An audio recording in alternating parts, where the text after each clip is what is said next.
All right, we are back into another Dragon Ball Super card game video, and look at this. We have another first place winner going undefeated, this time in 5 rounds, just like how we did with Genom. We have another Circus Series winner. My man, where you at? Hey, hi, hello. There you go. Sorry about that. We got Blue Baby. We got the pilot here again, going undefeated in 5 rounds. This is the Circuit Series. If you haven't kept up, if you haven't seen it, if you haven't seen the last video or the video that I put out before, or any of the Facebook stuff, we are running a free Circuit Series, a weekly tournament that kind of resembles locals but adds up into the sort of finals sort of thing for the latest product or box. Next week we're going to be doing it for set 13. So for set 13 box, all free, all the other stuff. But today the focus is gonna be my main man, Brandall. I'm not even gonna say. I looked at your name and I'm like, I'm gonna say Brandon. I was gonna call you Brandon for some reason. But how about you? Good. How about you? How about you introduce yourself to everybody and say a few words? Alrighty then. Well, hello everyone. My name is BrandallC. Most of you all who know me online with either Emperor Couscous or Aspira or even Android, they go by BrandallC as my Twitch name, as my Discord name. I'm from McAllen, Texas. I've topped numerous online events, but I myself have never really been to any major IRL events in that sense. So because of the wonderful stuff, thanks to Stage Zero over here, along with Bandai doing the online events, I've been able to successfully represent my local scene and where I'm from. So that's who I am. For sure. All right. And I'm sure if you went to a first place, a local event or in-person event, you would have just as much success. But let's get right into it. The first thing is going to be the leader.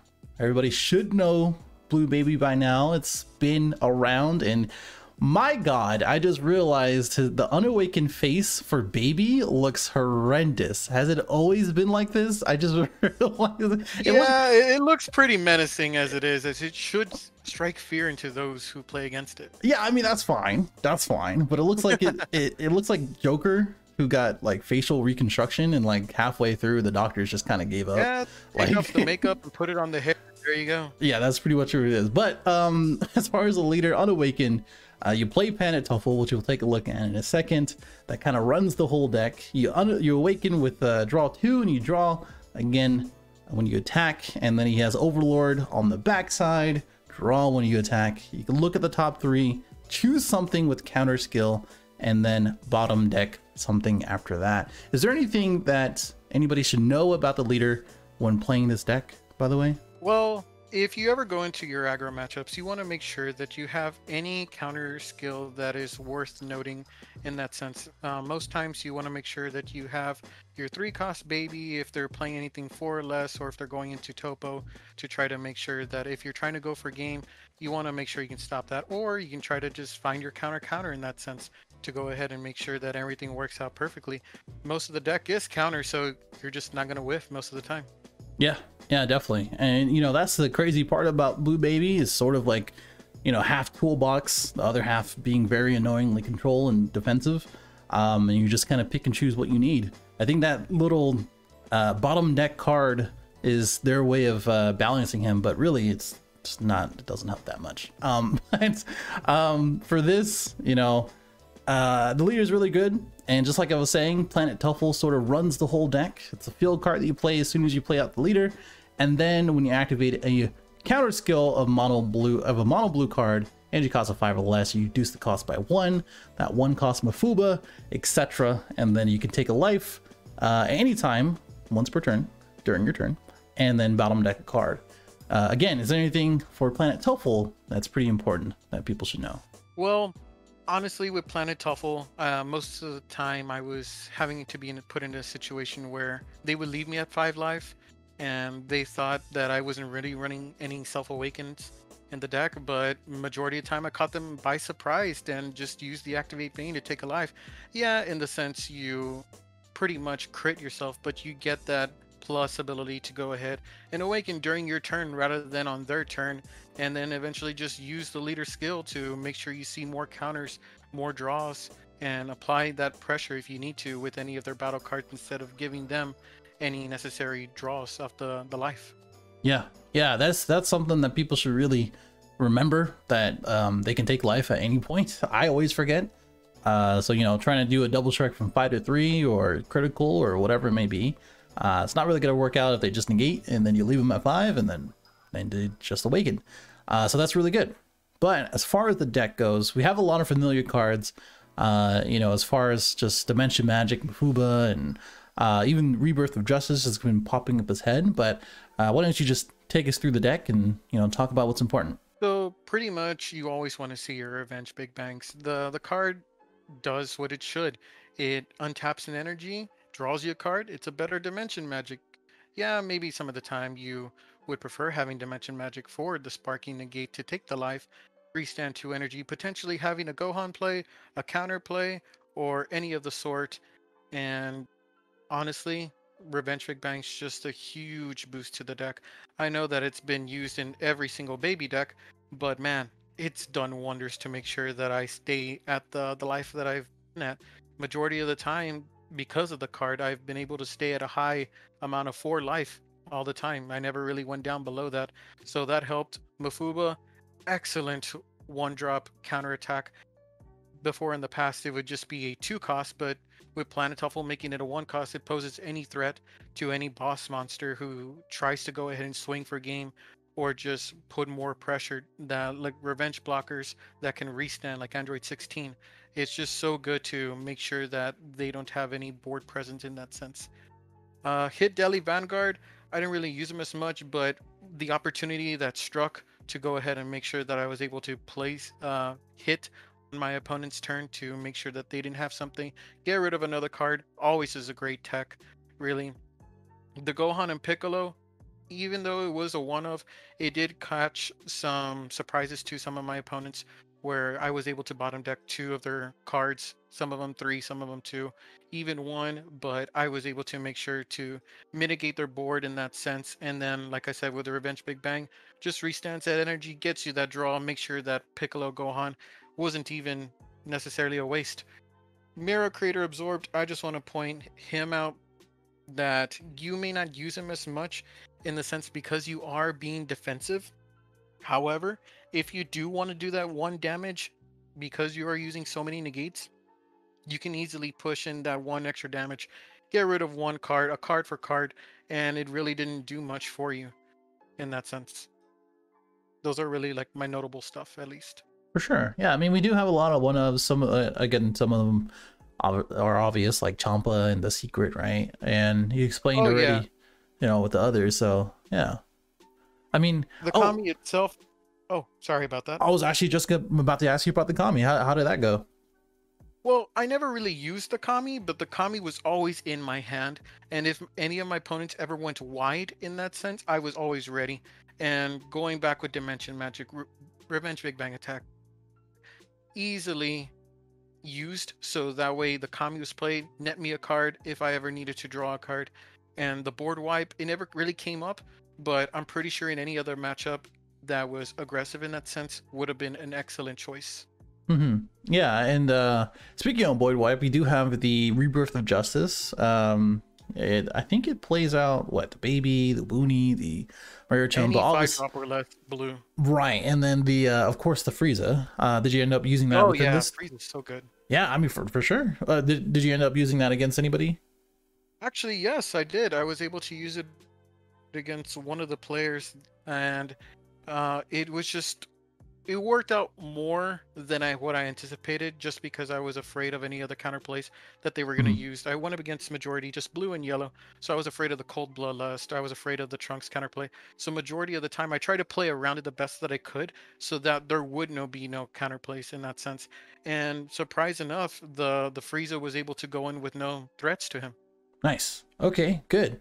And now we're talking about that. I mean, kind of talking about all the important stuff and talked about a couple leaders. What do you think is the best and worst matchup for Blue Baby? So best matchup, from what I've experienced at least, I would honestly say even though this may seem a little off, Mecha.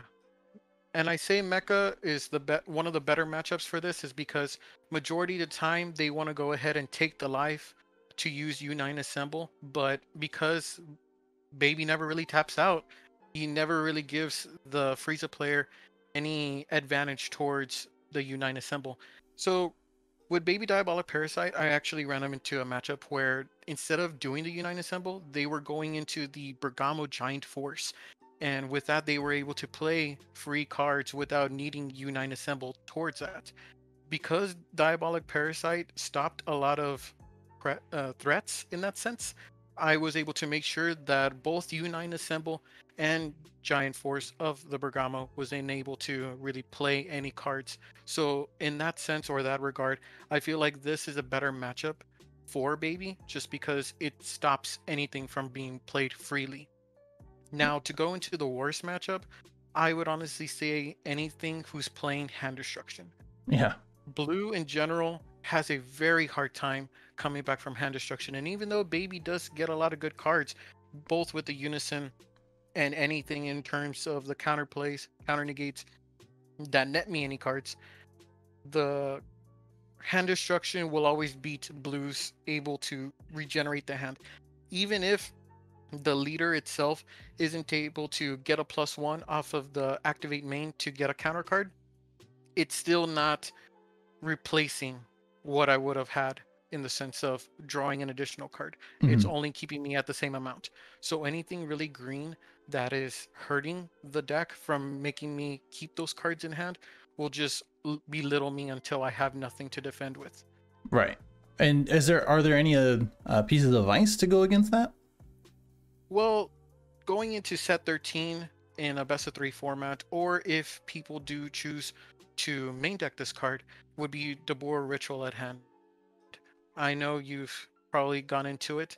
Deborah Ritual at hand makes it to where that if it is discarded, you go ahead and pay 1 for the auto, replay it from the drop area, and draw 2. And because Baby is so openly out with the energy, they can go ahead and do that, play the card, draw 2 cards. Maybe it's a Revenge Big Bang, maybe it's a Dimension Magic. Regardless, even if you have those cards in hand, it replaces the energy that you would have lost.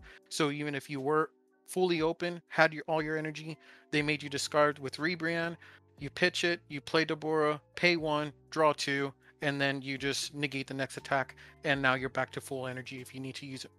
For sure. Yeah, that's perfect. Okay. Well, good information, good stuff. And yes, I did talk about that. And you are completely right. As far as matchups for the tournament itself, again, we played 5 rounds. How did that go? Who did you play against? Or what did you play against, I should say? Surprisingly enough, round 1, it was the mirror.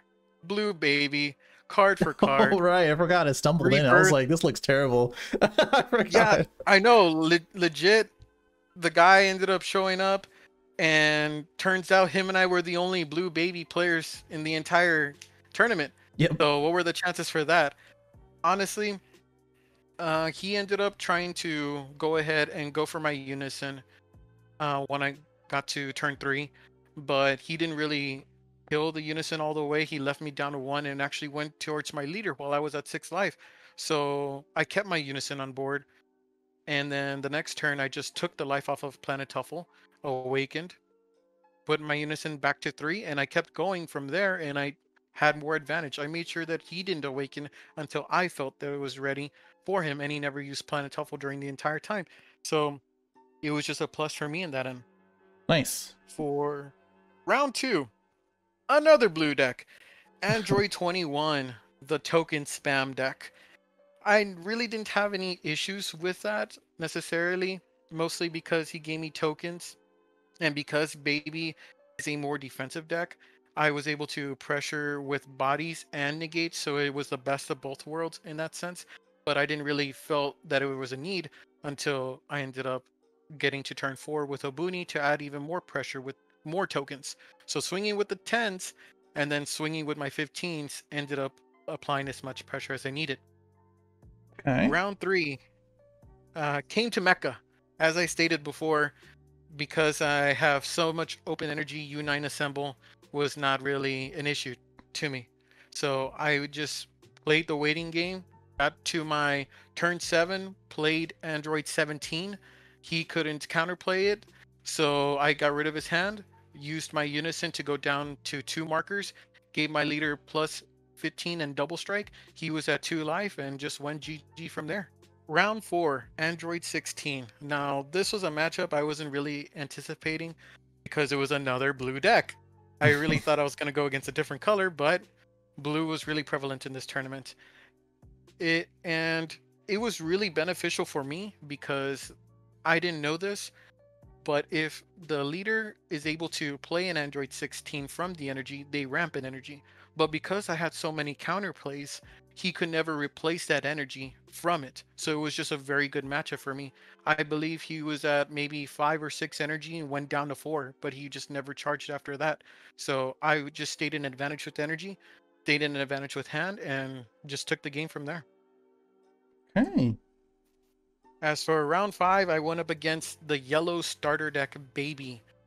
Now, I had a good, fun time with this deck against it, mostly because I had the Baby Diabolic Parasite again.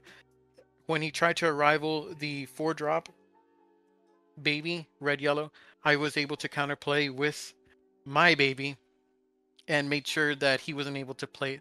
So I was able to mitigate the pressure.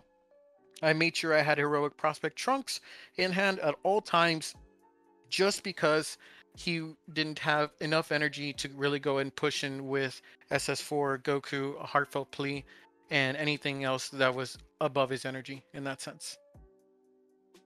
Nice. Okay. So a lot of different decks. Also, you had like what, 24 leaders, I think, in total? 20, I want to say 23, so, yeah. something like that. Yeah.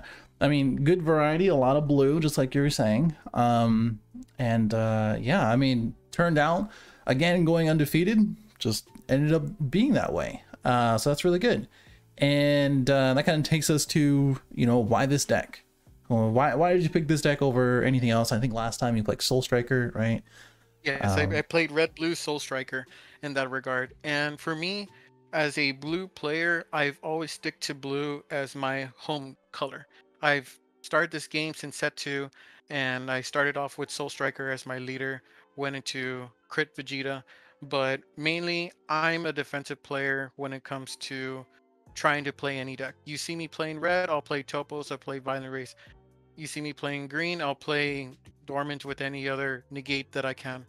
You see me playing yellow, Nimbus, Freeze. I will try to make sure that I'm at a safe point as possible because I am majority of the time not an aggressive player. And because Blue Baby is all about being defensive, that's where I felt at home. And I just got the cards last week. So this was really my first tournament where I felt that it was big enough to really try to see where I could go with this. And I really enjoyed it. It really felt home to me in terms of the playstyle that I like. Cool. Okay. Nice, nice. And we were talking about Marcus as well. I remember when we were talking about for the Rebirth of Justice, and he was posting about that, and people were freaking out. Mr. I loved it. Couscous. Yeah. So with this deck, I got a lot of inspiration from him. Obviously, the Rebirth of Justice, the ratios with the one-ofs. There's a lot of stuff that's really there, but one thing for sure that I did not do, and I took his advice on it in his video that he put up, was that he did not like Senzu Bean. As a blue player who's always played, it felt like Senzu Bean was always a must, but after playing the deck, it really didn't feel like it was a necessary thing because you want to make sure you stop all your attacks instead of going into the damage step for them to actually try to put pressure on you. So that helped me in that regard. I added the Android 17 turning the tides because if the rebirth into Frieza wasn't enough and I got to my 7 energy, that made sure that I had enough to push in for game. Right. Okay. Perfect. Okay. And that, again, leads us to sequencing. So generally, I let people talk about, what you want to do in the first few turns or whatever, but most of the time it's just charge and bass for Blue Baby since you're just going to be negating on their turn. Oh, yeah. Is there any specific things that you kind of want to have in your hand in the first few turns, at least, as far as negates? So in terms of sequencing, like you said, it's more of a charge and pass, or if I go second, charge, swing with leader, draw a card, etc. So the way I really like to work this out is that I don't want to do anything majority of the time until turn 4. Unless I feel pressured enough to where the deck is oppressive against me, where I need to defend, I'll keep my Heroic Prospect Trunks, I'll keep my Gohan Brainwashed, I'll make sure I have the Bulla Negate, even if anything, even if it is a 1 cost, by turn 2, have the Bulla, go ahead and negate, and then Revenge Big Bang to make sure that I didn't waste any energy in that regard. So I really don't like to do anything until I feel like it's necessary. And if I'm going against a slower deck, I will pay 3 for the Baby Unison to draw cards because I don't feel like it's necessary enough for me to keep my open energy.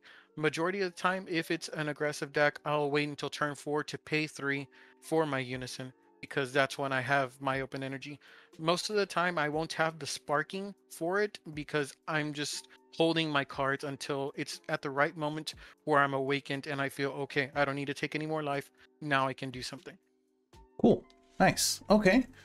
All right. And I guess that brings us to the closing thoughts. So, or really just set 13. So do you think anything changes outside of Deborah that we talked about earlier for Blueberry Baby, or do you feel like you're going to play something completely different?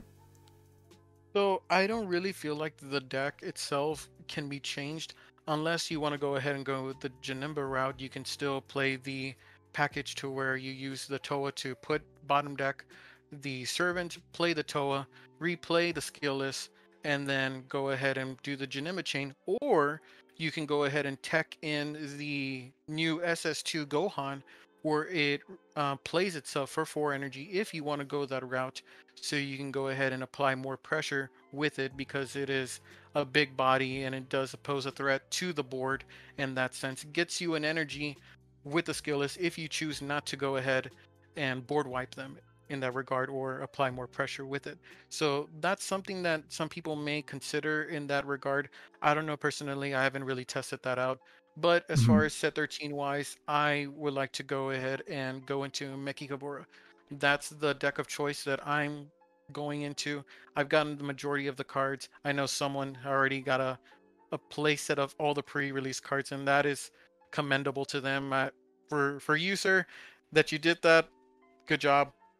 But Yeah. I myself feel like going into Meki because it's good for what it does. It's a better Shroom and Salsa. It takes control of battle cards 4 or less. So if they topo you, you just say, okay, I won't attack, but I'll get your card anyways. So they lose the discard. Yeah, I don't have to attack anymore, but I get whatever you paid.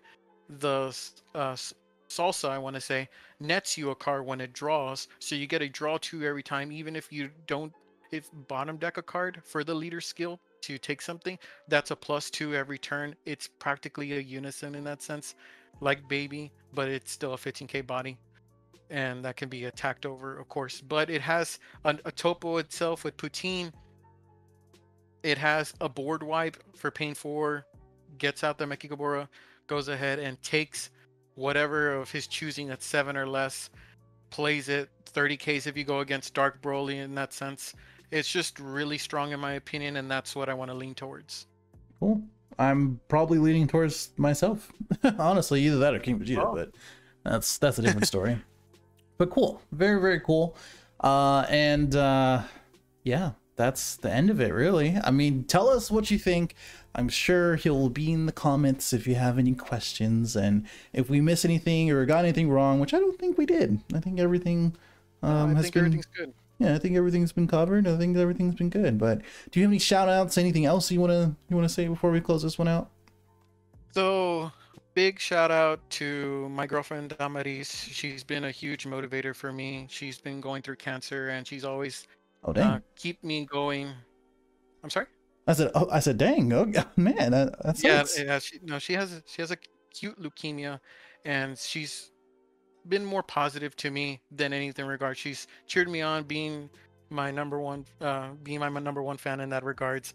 And so I just want to give a huge shout out to her for always giving me that motivation to strive to become better. She helped me with all my online events, going to make sure that I do the best that I can, and I try to help her with what she's going through in that sense.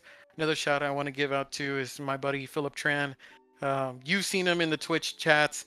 He has the longest Twitch stream name that I've seen, Philip Tran 1 2 3 4 5 6 7 8 9, Yeah. and he helps me play test majority of the time, whether if it's untap or at my locals. I pick him up. We have a good time, and it's just been really good having him around as a play tester, because I know with this whole COVID situation, we can't really be around as much as we would like to in that sense.